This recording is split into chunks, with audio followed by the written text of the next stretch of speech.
If you do want to stay for a show, if you are standing, either find a seat or just stand where no one is behind you. And if you're sitting right here, we just scoot a few feet back. I'll be walking back and forth to point out a few different things. Don't want to step on anybody today.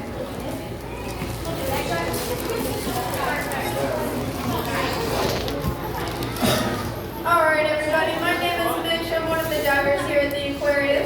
Shortly joining us in the water will be my co-diver Tammy.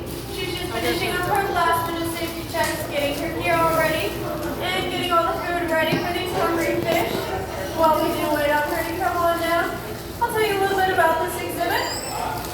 This is going to be our third largest tank in the whole aquarium, right next to the Gray Bay and Shark Lagoon. It's going to hold around 65,000 gallons of man-made salt water.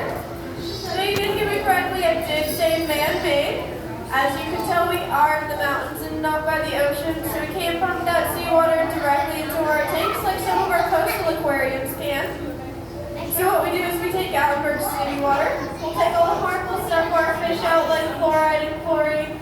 We'll put all the good nutrients back in for them. All that water is going to be held back by about 6 inches of acrylic. We do use acrylic instead of glass because it is half the width and 17 times stronger. Scuba. Now some of the different fish we have in here, we have this guy right here. That is going to be our blue wolf fusilier. As you can tell, whenever they got excited, they actually did turn from that silvery color to a little bit of a pink color. That is why they do have that fusilier name. Whenever they get excited, they will turn that pink color. That is all due to their krill that they eat. We also have these guys with the black and white bodies and that yellow tail, and some of them even have that cool little white mohawk. Those are going to be our banner fish. Now, our rule of thumb with our banner fishes, the bigger the banner, the bigger the bully. They do like to nibble on each other's banners, kind of to establish dominance in a way. So the ones with little to no banner are going to be the nicer of the bunch. And we also have a celebrity in the tank. Does anyone know what her name is right over there, that blue fish? Everyone should know her name. There we go. That is Dory. She is going to be our regal blue tank.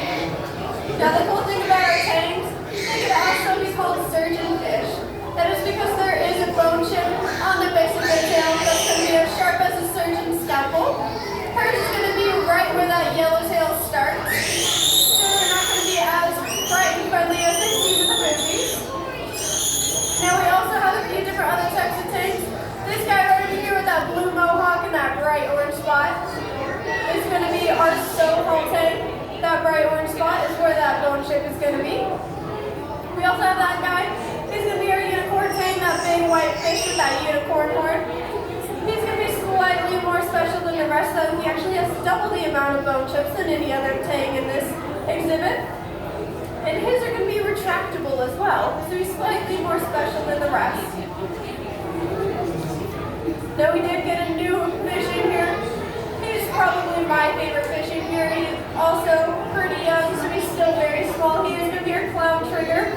He's actually right out in front of us today. He's going to be this little guy with all the little spots on him. He's a very cute guy. That is why he's my favorite after all.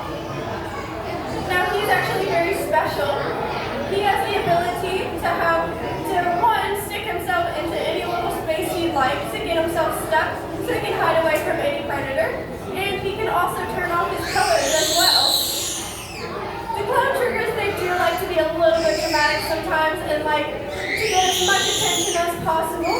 So they do like to stick themselves in all these little places on the coral and turn off their colors so everyone wants to stop us and say, hey, I think there's something wrong with their fish. No, he's just dramatic. He just likes attention. Now the very cool thing about this whole tank, this is actually our second most dangerous tank in the whole aquarium, right next to the electric eels upstairs. So it's actually going to be more dangerous than Shark Lagoon. That is because 90%